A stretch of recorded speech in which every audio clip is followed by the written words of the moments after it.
Diawali dengan memperlihatkan seorang petarung juara dunia MMA termuda yang bernama Jung Do-yoon.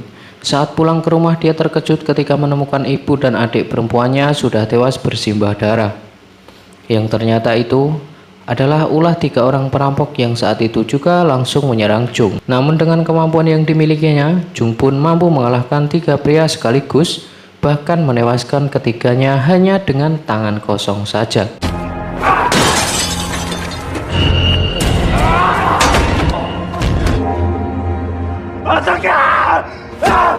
Berkat tindakan bela diri dan bela keluarga yang wajar dilakukannya, justru Jung harus diancam hukuman penjara, yang mana ternyata keadilan di sana tidak jauh berbeda dengan hukum di negara Kongguan ini. 2 tahun kemudian, kisah akan berfokus pada seorang pemuda miskin dan lemah bernama Chow Sul. Dan selain anak orang miskin, dia juga memiliki mental yang lemah, kurang bernyali, tidak bisa berkelahi, dan seringkali mendapatkan ejekan ketika dirinya duduk di bangku SMP. Saat itulah muncul murid baru bernama Oh-chan, seorang petinju tingkat nasional yang pernah jadi juara tahun lalu. Dimana saat Chow Sul melihatnya, dia pun langsung dibuat terkejut karena selain Oh-chan memiliki prestasi dalam bidang tinju, dia juga berprestasi dalam bidang penindasan, yang ternyata hobi sekali melakukan penindasan kepada murid-murid lemah dan merasa bahwa dirinya sangat berkuasa hanya karena bisa tinju, yang mana salah satu korban bullyingnya waktu SMP adalah Chow Sul. Otomatis Oh-chan menyadari ada Chow Sul di sana. Dia pun langsung meremas wajahnya, mencekiknya, meninju perutnya, memukul-mukul kepalanya menggunakan LKS, dan menendangnya sampai tersungkur.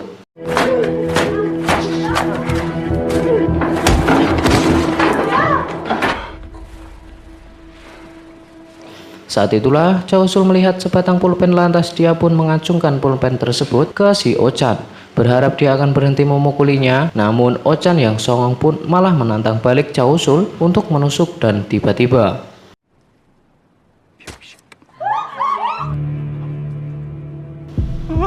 ya, dengan lemah lembut Chow Sul pun menusuk mata kanan Oh-chan sehingga dia harus ditangkap polisi dan masuk penjara remaja.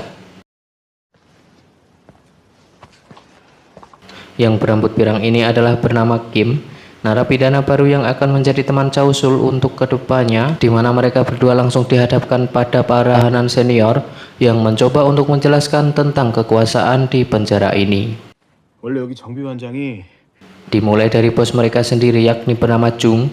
Beliau merupakan salah satu tahanan terkuat di penjara tersebut, tetapi baru-baru ini dia dijebloskan ke dalam sel isolasi oleh 2 orang kuat lainnya. Ada Bobby yang bertubuh gempal dan Aceng yang kecil-kecil cabai rawit.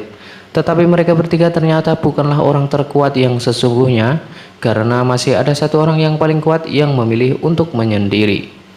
Yang tak lain adalah Jung Do-yoon, sang juara MMA termuda yang ada di Korea. Saat jam olahraga, Bobby dan Aceng pun meminta 2 orang untuk bermain, yang mana Chow Sul dan Kim terpaksa menjadi sukarelawan karena mendapat paksaan dari para tahanan senior, dan disinilah penderitaan Chow Sul akan dimulai. Dimana saat permainan berlangsung, Chow Sul yang cengох pun tidak sengaja menendang bola lampu milik si Bobby, yang membuatnya dipermalukan di depan semua orang.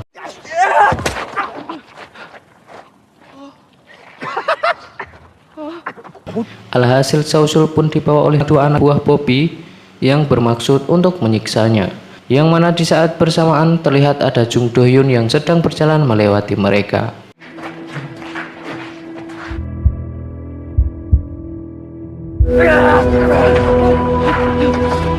Sehingga Chow Sul berinisiatif untuk berlari dan meminta tolong kepada sang juara dunia MMA tersebut. Awalnya Jung Do menolak menolongnya, tetapi setelah melihat kondisi yang memelas, dia pun akhirnya angkat bicara dengan mengatakan untuk tinggalkan dia sendirian dan uruslah urusan masing-masing.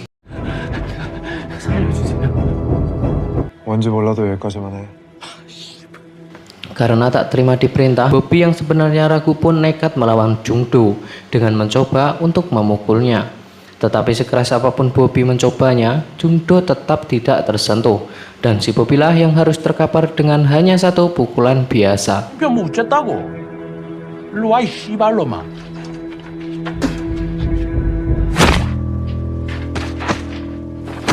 Suatu hari setelah kejadian itu, Cao Sul pun kedatangan seorang tamu yang katanya ingin menjenguk, di mana itu ternyata adalah si Ochan yang berniat untuk mengatakan sesuatu yang akan membuat Cao Sul merasa semakin tertekan.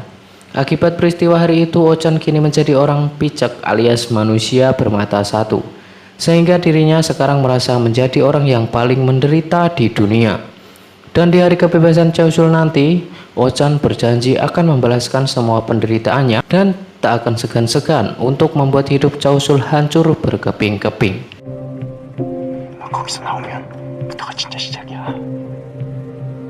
Sejak saat itu, pribadi Cao Sul yang lemah pun kini semakin menjadi tertekan dan suka sekali ngangleng atau melamun, apalagi hari-harinya terus diisi dengan suasana menegangkan saat Bobby semakin gencar mengganggunya dan berhasrat untuk membalaskan bolam lampu yang sudah Cao Sul tendang kemarin. Tidak bisa terus-terusan begini, Cao Sul pun menghampiri Chung Do yang tengah berolahraga, kemudian memohon agar Chung Do mau mengajarkan berkelahi agar orang lain tidak berani berbuat semena-mena kepadanya. 방해 말고 가라. 좀 가르쳐 주세요. Awalnya Chung Do bersikap bodoh amat kepadanya, tetapi setelah Cao Sul menangis sambil menceritakan semua penderitaannya, barulah Chung Do simpati dan bersedia untuk mengajarinya cara mengalahkan lawan dengan satu pukulan. 형은 도와줄 수 있잖아요. 좋아, 가르쳐 줄게. 정말요? Namun sebelum mulai belajar, Samsul harus mengelilingi lapangan sebanyak 100 kali dalam 40 menit, dan jika dia berhasil maka Chung Do lah akan langsung mengejarnya.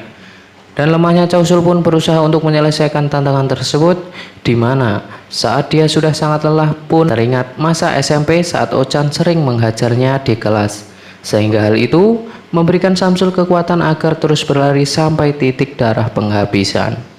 Meski sudah muntah dan tertatih-tatih, Samsul pun berhasil bangkit berkali-kali, di mana Chung Do yang melihatnya pun akhirnya menyadari satu hal, bahwa Cao Sul benar-benar serius dengan permintaannya.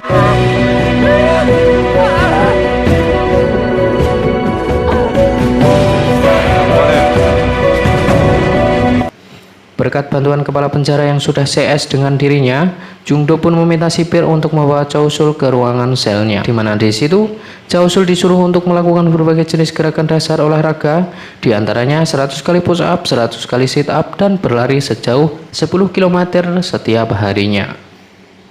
Melakukan berbagai jenis gerakan, Cao Sul pun dituntut untuk makan lebih banyak sesuai dengan kalori yang dibakarnya.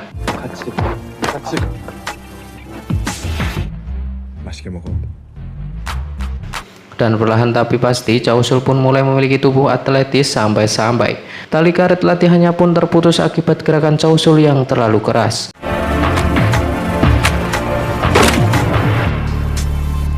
Sementara itu kita akan melihat si Ochan yang kini memilih untuk tidak melanjutkan sekolahnya dan justru terlihat sedang menghajar dua orang tinggi besar yang dianggapnya sudah mengganggunya. Saat itulah muncullah seorang bos mafia Korea yang melihat potensi dalam diri Ochan. Lantas beliau pun merekrut Ochan menjadi anak buahnya dan membuatnya masuk ke dalam dunia kriminal.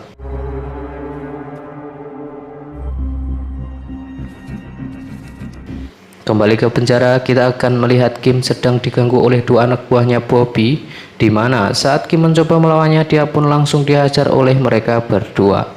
Dan saat itulah muncul Cao Sul yang mencoba menolongnya, dan saat dua orang itu akan memukulnya, Cao Sul yang sekarang memiliki gerakan super cepat pun langsung meninju salah satu dari mereka dan menyisakan satu orang saja agar bisa menyampaikan pesan kepada bosnya. Alhasil Cao Sul pun dipanggil ke sebuah ruangan kayu di penjara, di mana Bobby langsung memukul kepala Cao Sul dan memintanya untuk hormat dan tunduk ketika dirinya sedang berbicara. Saat Bobby akan memukulnya, Cao Sul yang sekarang memiliki fokus tingkat tinggi pun mampu memprediksi gerakannya, sehingga dia berhasil memukul wajah Bobby yang membuatnya langsung kesakitan.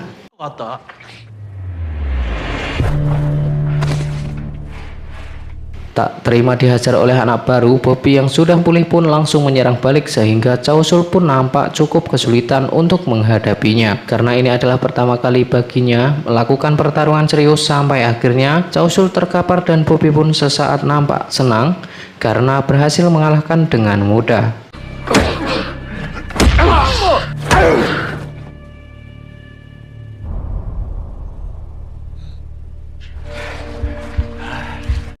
Namun yang terjadi, Chow Sul yang bertekad kuat pun mampu bangkit kembali dan langsung membenturkan kepalanya yang membuat Bobby langsung terkapar.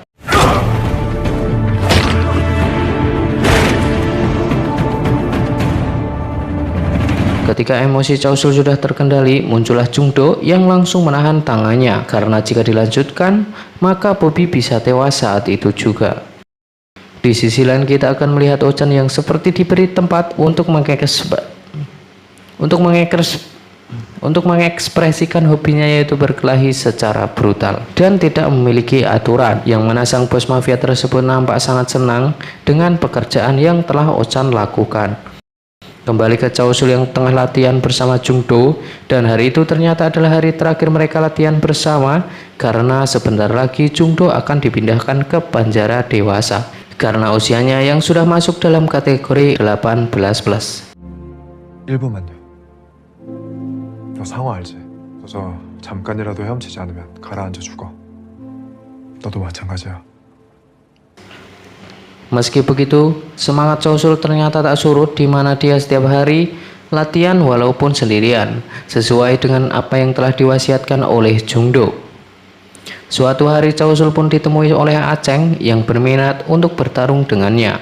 Setelah si Bobby rekan satu golongan yang mengalami cedera yang lumayan serius, namun Chow Sul yang pada dasarnya hanya ingin kedamaian pun menolak tantangan tersebut dan memintanya untuk tidak meminta hal seperti itu lagi. Saat Aceng akan mendangnya, sebenarnya Chow Sul sudah memprediksi arah gerakannya, tetapi Aceng yang cerdik ternyata melakukan gerakan tipuan yang membuat Chow Sul pun langsung tertidur pulas.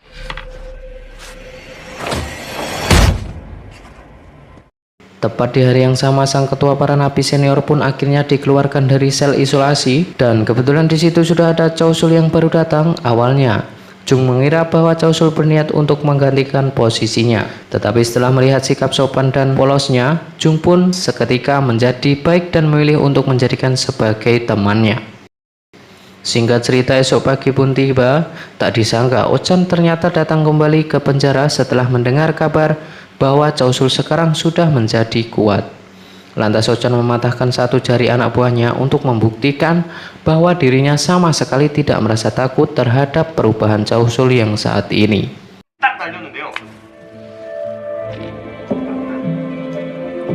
Saat bersamaan Aceng dan Bobby berikut tahanan lain pun terlihat sudah berkumpul untuk menantikan Chow Sul yang apakah akan datang untuk bertarung atau tidak. Namun Jung yang sudah lelah dengan semua ini pun meminta Aceng dan Bobby agar berdamai saja, sehingga tak ada lagi konflik dan kekerasan yang terjadi di penjara tersebut. 제가 이기면 약속 지키시는 거예요?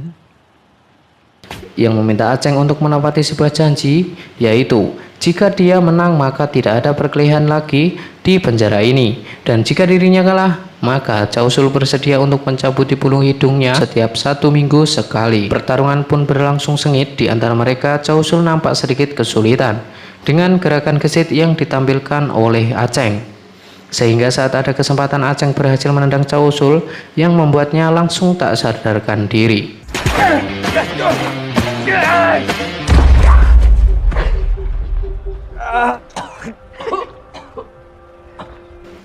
Dikira sudah kalah, ternyata Chow Sul berhasil bangkit kembali yang membuat Aceng tidak habis pikir. Dan pertarungan pun dilanjutkan kembali, yang kali ini Chow Sul berhasil menguji Aceng dan memaksanya untuk menepati janji sesuai dengan kesepakatannya di awal. Setelah 1 minggu ditempatkan di sel isolasi, Chow Sul ditemani Jung pun langsung menemui Aceng dan Bobby untuk meminta janji mereka. Dan setelah sedikit percakapan akhirnya mereka resmi berdamai, sehingga sejak saat itu tak ada lagi kekerasan yang terjadi di penjara tersebut. 부탁드리겠습니다. 알았어. 어차피 네가 이겼잖아. 그럼 모두 동의한 걸로 알고. 잠깐 있으면 좋겠어. 너희도 알다시피 우리 교도소가 너무나 지저분. Tibalah kebebasan Chausul, terlihat semangat dan kebahagiaan terpancar dari wajahnya berkat kedamaian dan persahabatan yang telah dia ciptakan di penjara tersebut. Namun ternyata itu semua belumlah selesai, karena masih ada si Ochan yang di hari itu juga langsung datang untuk menantang Chausul bertarung. Dan mau bagaimana lagi, jika memang itu yang Ochan inginkan, maka Chausul pun terpaksa harus menerimanya. Dan mereka pun pergi ke sebuah tempat terbuka dan mulai bertarung secara serius. Pertarungan pun diawali dengan keunggulan Ochan yang bergerak sangat lincah, sampai-sampai serangan Chausul tak satu pun yang berhasil mengenainya, dan malah dia harus terpukul berkali-kali yang membuat Ochan merasa sangat puas.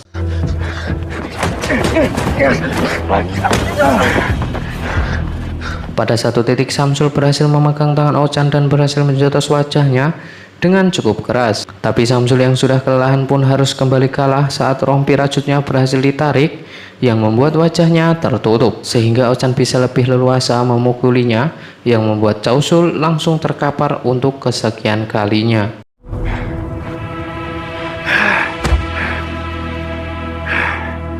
Berkat dukungan Jungdo dan cicilan pinjol yang belum lunas, Chausul pun kembali bangkit dengan wajah yang sudah babak belur. Dia maju dengan pertahanan tengkorak kepalanya, dan untuk pertama kalinya Chausul pun mengeluarkan pukulan serius yang membuat wajah Ochan langsung berdarah.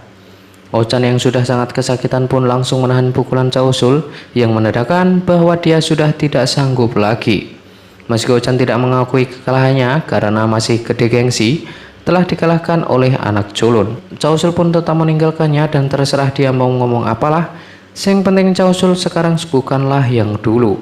Suatu hari Chausul pun menjenguk Jungdo untuk menyampaikan rasa berterima kasihnya kepadanya.